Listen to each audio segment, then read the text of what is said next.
Hello, you wonderful people, and welcome to another episode of Super-Fanta-Fi. This being a show where I talk about TV shows of the supernatural, fantasy, and/or science fictional genre. For today's episode, I'm going to talk about the latest episode of Charmed. A lot of interesting things went down in this episode, so let's break it down. Well, first and foremost, you have the elders, because basically there's only a handful of elders left, because Fiona's basically been going around killing them. Well, there's at least one that ends up getting killed in this episode. It looked like it's Fiona, but maybe it was Hunter the whole time. Maybe that was kind of the whole point, so that everyone's focus would be on Fiona in that regard.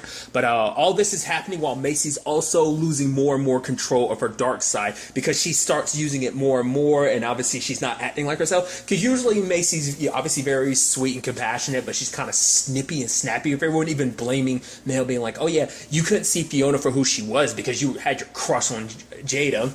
So there's that whole situation. And she kind of does this kind of scary thing of, like, obviously she turns herself into a voodoo doll so that she could get rid of Fiona's immortality. Which, that whole situation, for one, having her carve it into her own skin. I mean, to be fair, like, Macy carved it in her own skin so she can make it get carved into Fiona's skin. But Fiona tries to choke herself, but Macy uses Elderberry's needle like that and just starts controlling Fiona. It's so interesting. Even as powerful as Fiona is, in that moment she was kind of powerless and helpless to what Macy was doing. And, like, it's so interesting what it looks like to literally see your immortality leave you. It's like a white ball and it just kind of flows from her and dissipates. It's like, wow, that's interesting. And then you have Alistair joining up with her, which is so interesting because ultimately he's working with both sisters, which is so funny considering the fact is Charity doesn't hate her sister. They have a complicated relationship. Fiona straight up hates Charity, but it doesn't work the other way around. So obviously everyone's a little scared about, Macy tapping into her dark side. And I love her being like, what, you guys basically, like, you don't tell me what to do. It's almost like she's going into basically demonic rebellion. Because it's interesting because there's a whole conversation too of, like, if she ever full on went demon, what would that mean for the Power 3? It's like, well, she wouldn't be a witch anymore, so the Power 3 would basically disappear, which is like something you don't want to happen. But for Macy, she's so addicted to her dark power because it's obviously her darker side saying, like, oh, you need this, you need this. It's like she started relying on it so much. And it's kind of sad that it took her, like, hurting Mel for her to kind of finally snap out of that. Because obviously it's just like, oh, holy crap, what did I do, And and it's sad because you almost see, like, Mel and Maggie almost afraid of her. And she's like, I'm sorry, I love you both, And when the time comes, she breaks Ibari's needle. And I think going forward, she could probably still find another way to tap. That was the easiest way, but I think going forward, Macy might find a different route to kind of call upon that darkness in her evil side without doing that. Because Ibari's needle probably, like, made it so easy, so she never had to really learn control. She just had to, stab herself and just, like, kind of give into it. But going forward, we might see her kind of, like, learning how to kind of tap into it herself. There's a whole thing about Lucy being found out being the spy for Alistair and everything. And slowly but surely, everyone's piecing everything together, and especially in that regard. It's really sad, too, like, obviously, the trap they try to set for Alistair. Alistair, but Hunter showed up and proceeded to kill all of the elders except for one. So that was crazy. It's also interesting too. I love, like, the whole thing of, like, the bookshelf scene where they're, like, messing with the books, and, like, she's like, Maggie's like, please let it be a secret passageway. She pulls out one of the books, nothing happened. Mel does it, nothing happens, and there's, like, all three of them need to do it. So that was just kind of interesting to me. I love it kind of being so anticlimactic twice, like that. So it's interesting, everything kind of going a little sideways with this whole situation. Is interesting how Fiona's role is what it is. Because obviously she has her methods of, like, what she ultimately wants in the end. But she's kind of like the steward to the source. But it's kind of interesting because we do know her plan isn't to work with the source. It turns out her plan is to actually kill Parker when he becomes the source. So basically, because I think for her, it's like once that's done, like, it's the easiest way to kind of get that raw energy there without her kind of having to worry about it. It's like she doesn't have to worry about fighting Alistair. I think also because she's not immortal anymore, she's probably reluctant to take 100% chances like that. So it's like, hey, let Parker become the source of all evil, then kill him. Which I think she's thinking it's going to be a little that easy. I mean, to be be fair, she is very powerful, but I guess she's letting that cloud her mind, because the whole thought was like, even with the power of 3, she's potentially more powerful than them. I think they've kind of proven that they are stronger, but I think when the time comes, she's going to have a rude awakening where she thinks she can easily kill the source without... we'll see, but she plans to take all the magic then and do what she wants to do and erase all magic. But, so... But it's kind of, like I said, it's interesting considering the fact it's what she wants versus kind of what Destiny's kind of set her up to be. And so it is interesting. I mean, to be fair, it makes sense because she's a witch and, Alistair being a demon. And it's like, oh, what does this represent? That raw power represents both the source of the flame as well as the source of all evil. It's the power that witches get their power from, and same thing as demons. And so it's almost kind of going full circle in that certain regard, of just kind of like a witch and demon coming together to make this happening is just... It all falls in line. What's also interesting, too, is the whole conversation about the Harbinger. The Harbinger is one of the things that has to be kind of like one of the last steps, and it's sealed away, but the only people who can get rid of it is Charity and the Charmed Ones, or does it just need to be Charity? I'm curious. What's also interesting, because the thing is, everyone's still under the impression that Charity is locked in Tartarus. I'm sure that conversation is going to change, because it's like, oh, Fiona's like, oh, here I am telling you my master plan because, oh, I plan on killing you, because it turns out, like, skipping around, but obviously all the elders are dead, and she still technically counts as an elder, so she's keeping that part of the prophecy, everything related to the apocalypse, she's keeping that at bay by existing, and Fiona planned on killing her.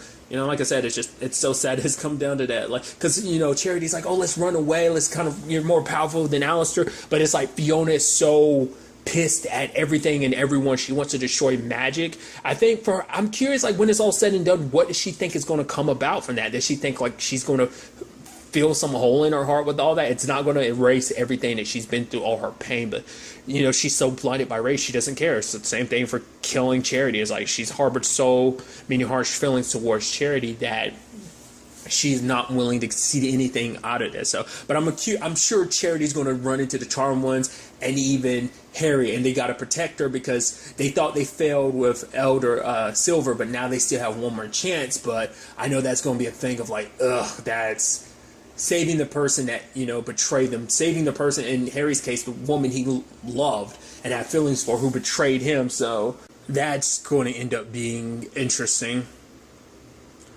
But what I thought was really fascinating is obviously they found that secret room, and lo and behold, their mom left them weapons. I'm like, wait, what? Like, because the only one of the original Charmed Ones I ever remember really training with weapons was Phoebe, just because Phoebe didn't have any offensive magic like Paige or Piper did, so she trained with weapons and stuff like that, but there were never any specific weapons for them, and they're so dope too. Maggie's got a staff to channel her emotional energy through, which is so cool. Mel's got the bracelet that basically lets her speed up her movement or slow it down when she's fighting demons that she can't freeze, and she gets daggers with it. And it's like, Macy, you don't get anything just because literally the world is your weapon with your powers, but that bracelet you have, the necklace she has of the yin yang represents her. That's kind of her strength, obviously, is the two opposing sides. And anytime she feels like she's lost in that darkness, even at the deepest darkness, all she has to do is take it and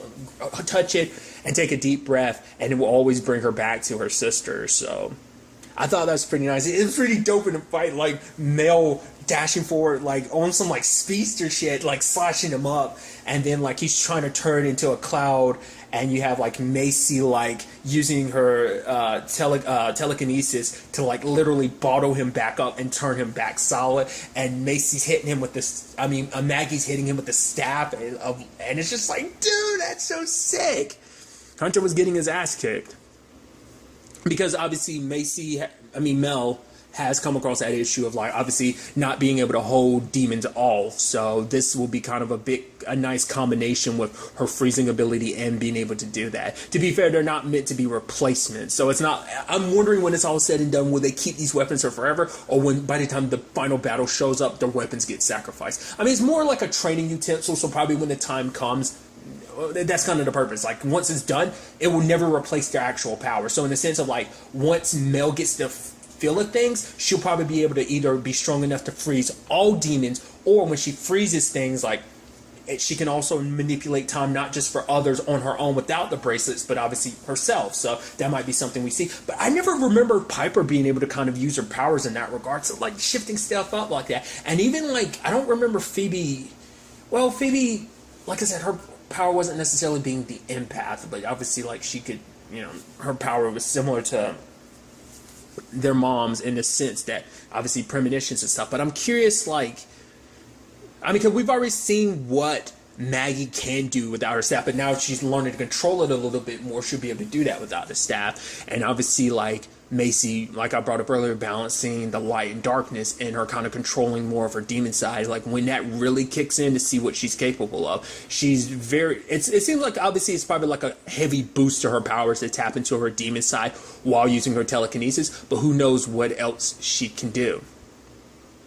I mean, because as we saw last episode, like when she was walking away from Galvin, she broke that glass with, you know, not even looking at it, not even trying. Like she was walking away and she just literally moved the chair. So it's like, obviously she doesn't have to really focus in that mode to really heavily use her telekinesis. So obviously it just seems like she kind of gets a power boost or whatever. So it's kind of interesting to see things kind of play out like that. It's kind of nice. I wonder will that chamber they found kind of play any other role, because obviously it has like the symbol of the charmed ones and everything. So I'm curious, will it serve any other roles going forward? So, and obviously, you know, time is clicking down, because if they don't find Parker and save him soon enough, once he becomes the source of all evil, there might not be a way of bringing him back. And sadly, you know, Mel, Macy, and Maggie will have to put him down essentially, which obviously, you know, they have to remind Maggie, it's like, you know what will have to be done? And she's like, I understand, which obviously hopefully doesn't come to that.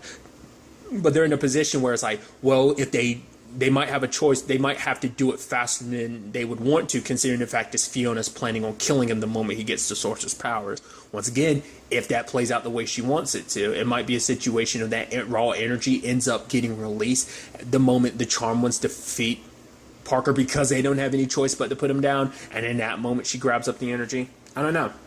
Part of me kind of hopes in some shape or form Parker goes a little wild and he ends up killing Hunter and Alistair, which the Hunter situation, that might be on the Charmed Ones to do that. Same thing for Alistair.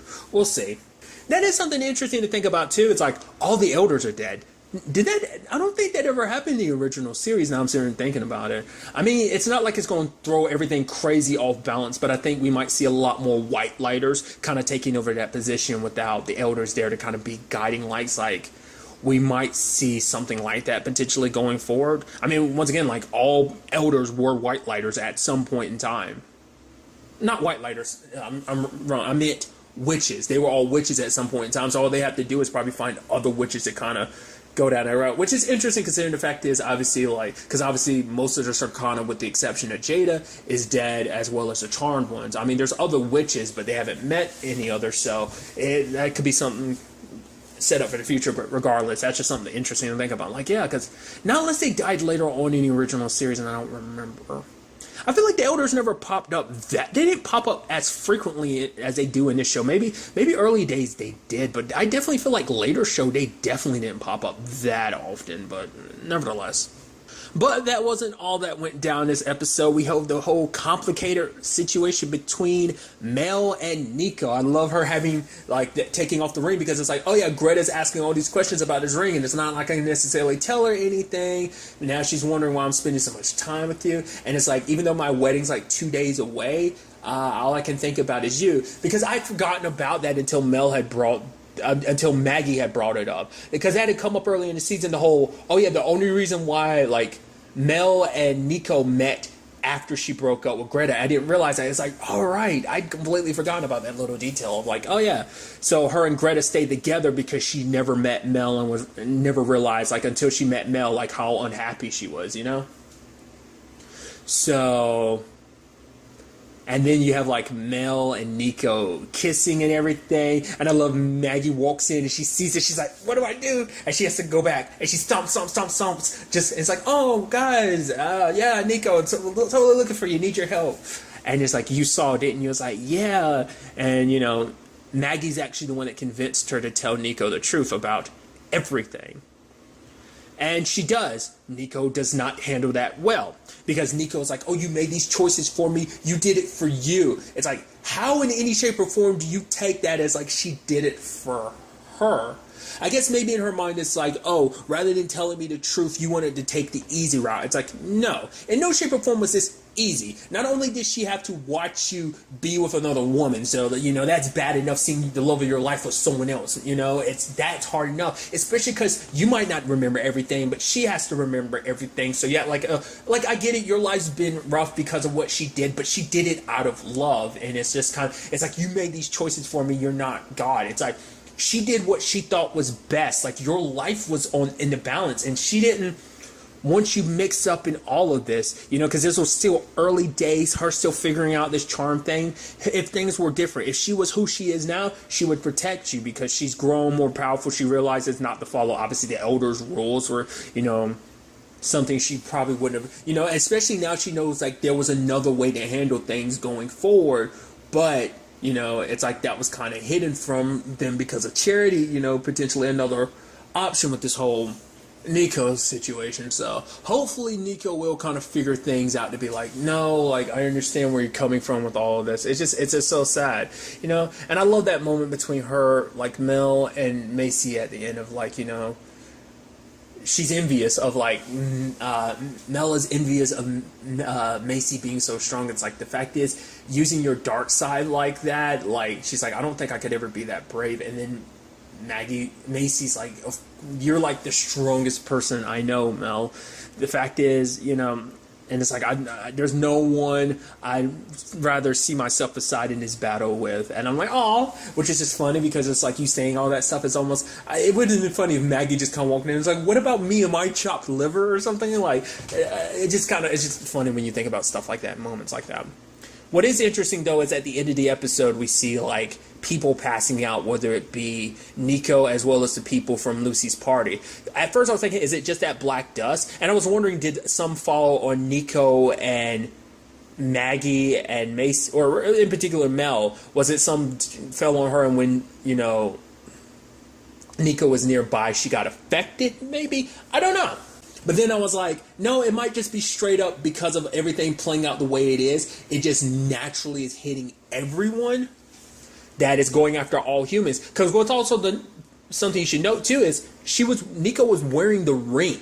So whatever this is goes beyond just being being magic, because it's affecting, maybe whatever it is kind of gotten inside of the humans, inside of normal people. And so it's attacking from the inside, and maybe the magic ring can't protect from that. I don't know.